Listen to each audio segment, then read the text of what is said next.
कैसे हैं आप सभी। आई होप आप सब अच्छे होंगे और अपनी एग्ज़ाम की तैयारी में तन मन से जुट गए होंगे। आपने मेरा पहला लेक्चर देखा ही होगा। पहले वीडियो में मैंने आपको बताया कि सीटेट का पैटर्न क्या है, कितने सब्जेक्ट हैं और कितने कितने मार्क्स के आने वाले हैं और कैसे आप OMR सीट को फिल करेंगे।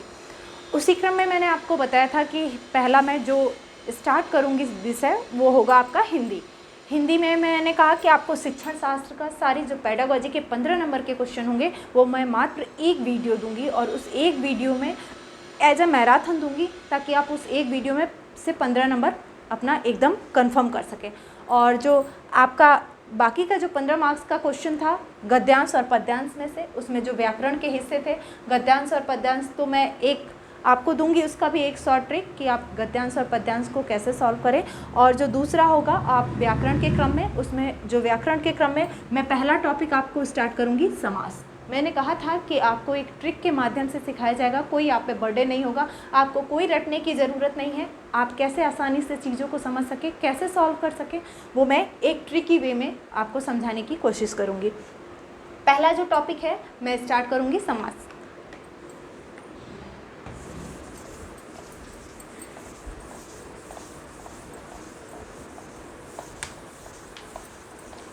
आप सबको पता है समास का मतलब क्या होता है? दो या दो से अधिक ऐसे शब्दों का समूह जो एक सार्थक अर्थ बताते हैं, है ना, उसे ही हम क्या कहते हैं? समास। और समास विग्रह किसे कहते हैं? यानी हम उन दोनों सार्थक शब्दों को जब अलग कर दें वही हुआ हमारा समास विग्रह। हिंदी में समास 6 प्रकार के होते हैं, लेकिन तत्पुरुष समास के अंदर उसके कई प्रकार आ जाते हैं। तो पहले हम समझेंगे अव्ययी भाव समास को कि अव्ययी भाव समास होता क्या है, और उसके बाद आप परेशान ना हो, उसके बाद मैं आपको एक फ्लो चार्ट दूंगी। उस फ्लो चार्ट में उन 6 समास को मैं कवर कराऊंगी। उस आपको ये मैं डिटेल में समझाऊंगी और उसके बाद जो आपको फ्लो चार्ट दूंगी या जो चार्ट दूंगी छोटा सा, आप उस चार्ट को एग्ज़ाम के दौरान बस एक बार एक झलक में ऐसे देखेंगे, आपका समास एकदम क्लियर। तो पहले मैं स्टार्ट करूंगी अव्ययी भाव समास को। अव्ययी भाव समास होता क्या है, उसे आप कैसे पहचानेंगे, उसको पहचानने का ट्रिक क्या है? पहला आपका अव्ययी भाव समास।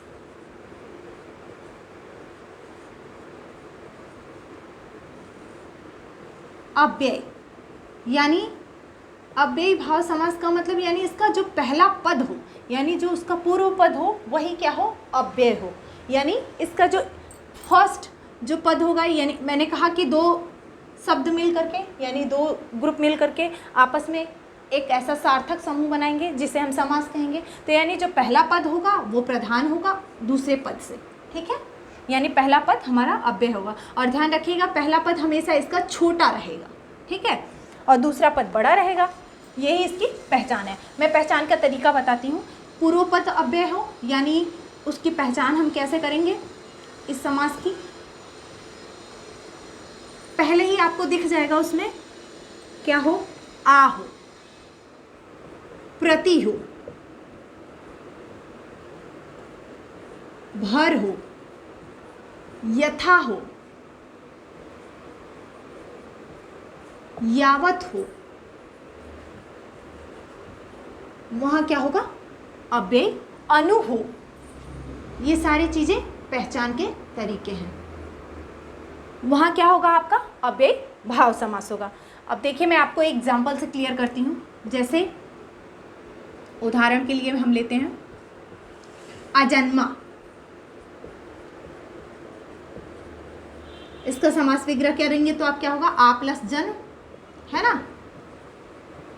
आप देखिए मैंने पहचान के तरीके में आपको क्या बताया है? आ, यानी इसका पूर्व पद क्या है? अव्यय है, ठीक है। जैसे प्रतिदिन, इसमें भी क्या है आपका? प्रति प्लस दिन, पूर्व पद क्या है आपका? अव्यय है। यहां क्या हुआ? अव्ययी भाव समास, ठीक है। भर पेट,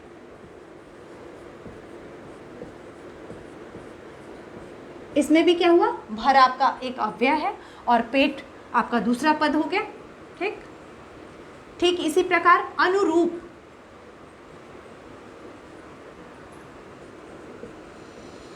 अनुरूप में आप देखिए अनु प्लस रूप, यहाँ पे भी अनु क्या है, एक अव्यय है और रूप उसका दूसरा पद। ठीक, तो ये हुआ अव्यय भाव समास की पहचान। दूसरा हम तत्पुरुष समास देखते हैं। तत्पुरुष समास को कैसे पहचानेंगे? इसके कई प्रकार होते हैं। तत्पुरुष समास को पहचानने का भी तरीका अलग है।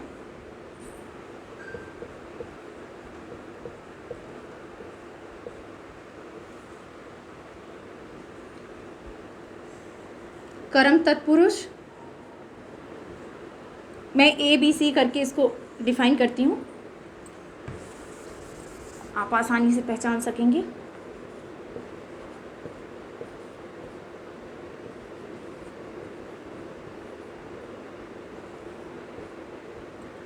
करण तत्पुरुष,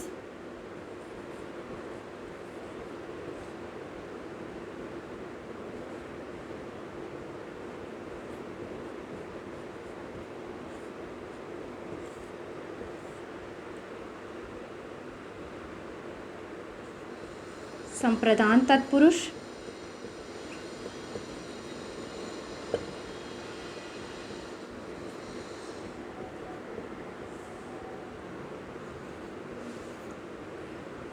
आपादान तत्पुरुष, संबंध तत्पुरुष और अधिकरण।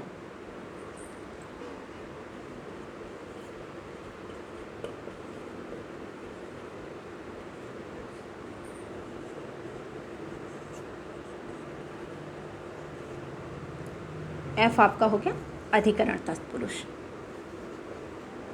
अब सबके पहचान के तरीके देखिए कि आपको अगर समास आ गया एग्ज़ाम में तो आप उसको पहचानेंगे कैसे। सिर्फ अगर आपको पहचान का भी तरीका याद है तो आप उसको आसानी से तुरंत टिक कर सकते हैं कि हाँ आपका यही आंसर करेक्ट होगा। ठीक है,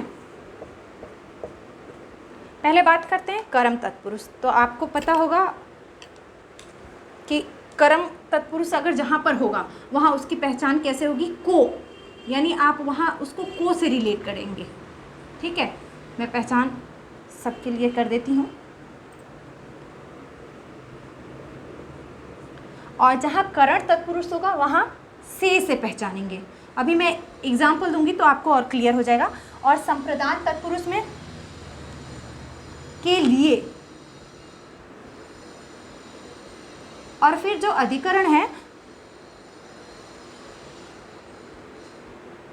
फिर आपादान तत्पुरुष में भी से हम पहचानेंगे। लेकिन देखिए ध्यान दीजिएगा, करण तत्पुरुष में भी से है और आपादान तत्पुरुष में भी से है, लेकिन दोनों में अंतर है। यहाँ जो से है उसका क्या होगा, अलगाव के अर्थ में, यानी किसी चीज़ से अलग किया जाए। ठीक है, तो वहाँ पे आपका आपादान तत्पुरुष होगा, अलगाव के अर्थ में। ठीक है, और संबंध तत्पुरुष, इसकी पहचान होगी का, के, की, आप कुछ भी लगा सकते हैं। ठीक है, का, के, की, जहाँ पे आ जाए वहाँ पे क्या होगा, संबंध तत्पुरुष। और अधिकरण तत्पुरुष की पहचान कैसे होगी, में और पर से। अब उदाहरण देखिए, उदाहरण से आपको आसानी से समझ में आ जाएगा।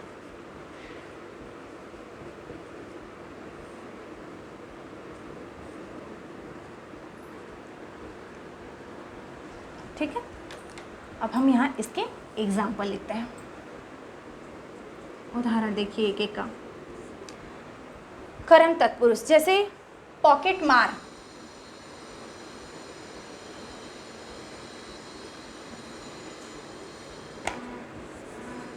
जेब कतरा,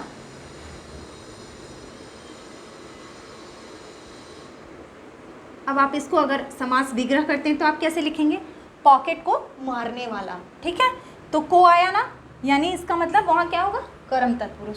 जेब कतरा यानी जेब को कतरने वाला, तो यहाँ पे भी क्या हुआ आपका, कर्म तत्पुरुष। ठीक, सेम वैसे ही करण तत्पुरुष की हम बात करते हैं।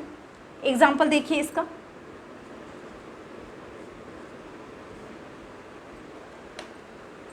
शोकाकुल,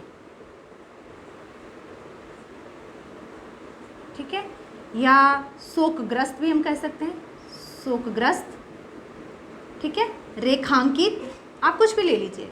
एग्जाम्पल को बस पहचानने का मैं तरीका आपको बता रही हूँ कि आप कैसे पहचान सकते हैं आसानी से, ठीक। शोकाकुल यानी शोक से आकुल, आप इसका समास विग्रह करेंगे तो यही लिखेंगे ना, शोक से आकुल।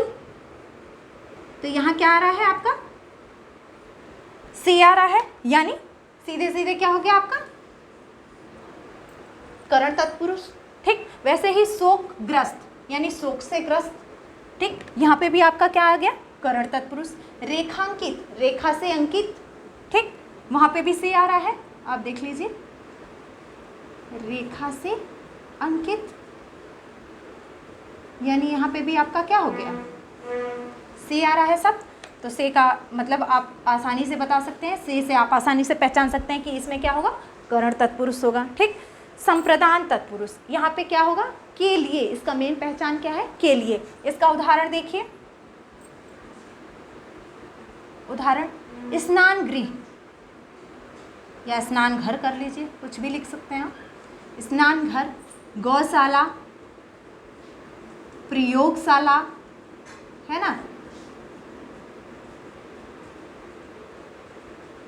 ठीक। अब इसको देखिए हम कैसे पहचानेंगे, इसको जब हम समास विग्रह करेंगे तो इसके लिए हम क्या लिखेंगे, स्नान के लिए घर, ठीक है,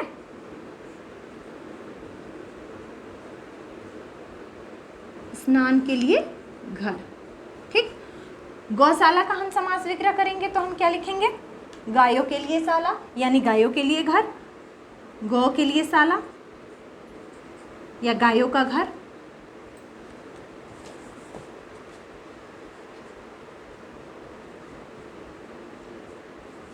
सेम वैसे ही प्रयोगशाला यानी प्रयोग के लिए शाला, ठीक है।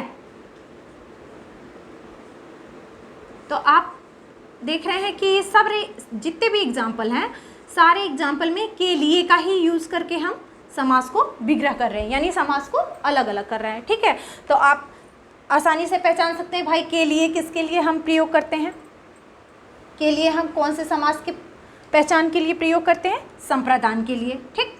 तो आप आसानी से पहचान सकते हैं ना कि ये यहाँ पे क्या होगा संप्रदान तत्पुरुष होगा, ठीक। सेम वैसे ही हमने क्या कहा आपादान तत्पुरुष, करण तत्पुरुष में भी से है और आपादान तत्पुरुष में भी से, लेकिन इन दोनों में हम अंतर कैसे जानेंगे। यहाँ पे अलगाव के अर्थ में, अलगाव का मतलब जैसे पेड़ से पत्ते गिरते हैं, यानी पेड़ से वो पत्ते क्या हो रहे हैं, हो रहे हैं। आपादान तत्पुरुष, ठीक है, आपादान तत्पुरुष में से, यहाँ पे भी से है और करण में भी से है, ठीक। लेकिन यहाँ पर क्या है अलगाव के अर्थ में है, यानी कोई चीज़ कहीं से अलग हो रही है, ठीक। तो हम आपादान तत्पुरुष के उदाहरण की बात करते हैं। जलहीन यानी जल से हीन, यानी आप मछली को देख सकते हैं, ठीक है, एग्जाम्पल के तौर पे आप इमेजिन कर सकते हैं बस कि जल से हीन यानी जल से अलग होना, अलगाव के अर्थ में है ना, ठीक है। तो यहाँ पे हम क्या कर देंगे, आप इसका समास विग्रह करिए तो लिखेंगे जल से हीन, यानी जल से अलग किया जा रहा है, ठीक है। धनहीन यानी धन से हीन, ठीक है, यानी उस व्यक्ति के पास क्या है धन नहीं है, ठीक।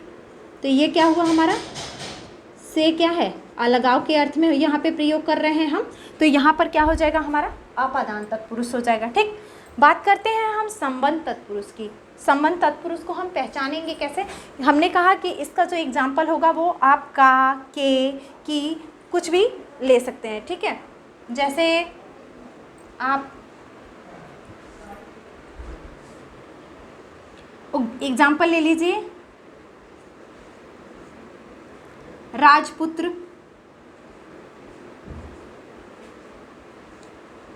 धर्मवीर, आप कुछ भी एग्जाम्पल ले सकते हैं, ठीक है। बस मैं ये आपको पहचानने का तरीका बता रही हूँ। राजपुत्र यानी राजा का पुत्र, धर्म के वीर, ठीक है। आप इसका समास विग्रह करेंगे तो क्या लिखेंगे, राजा का पुत्र, राजपुत्र हुआ ना, ठीक। सेम वैसे ही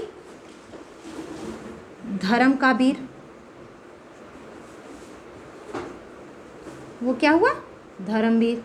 ठीक है, हम अधिकरण तत्पुरुष की बात करते हैं। अधिकरण तत्पुरुष को हम पहचानेंगे कैसे? तो अधिकरण तत्पुरुष की पहचान क्या होती है? में, पर। ठीक है, इसका एग्जाम्पल हम देखते हैं यहाँ। आप इसको ऐसे कोरिलेट कर दीजिए समझने के लिए। ठीक है ना?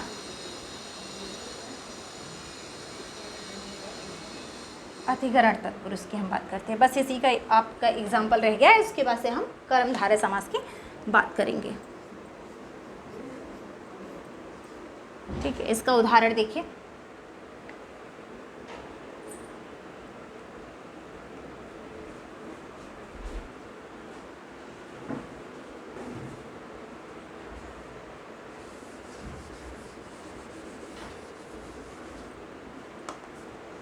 इसका एग्जाम्पल हो जाएगा आप बीती। इसके एग्जाम्पल की हम बात करते हैं। आप बीती,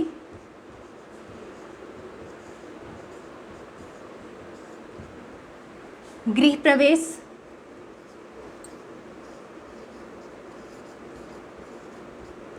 ठीक। इसका हम समास विग्रह करेंगे तो कैसे आएगा? आप पर बीती। ठीक है, इसका समास विग्रह क्या होगा?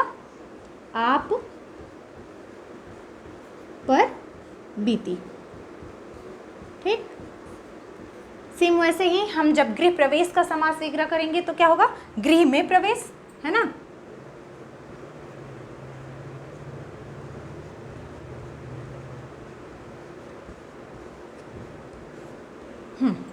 ये देखिए,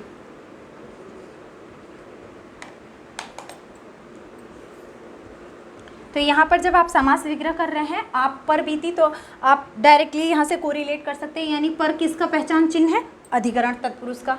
में किसका पहचान चिन्ह है? अधिकरण तत्पुरुष की।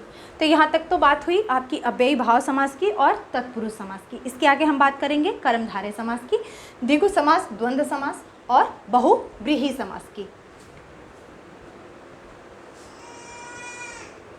आपको स्क्रीनशॉट लेना हो तो आप इसका स्क्रीनशॉट ले सकते हैं, लेकिन मैं फिर भी इसको एक और शॉर्ट फॉर्म में आपको चार्ट के रूप में दूंगी ताकि आप एक झलक में उसे कॉपी कर सकें। आप एग्ज़ाम के टाइम में उसी चार्ट को देख करके जाएं, वहीं से आपका क्लियर हो जाएगा। ठीक है,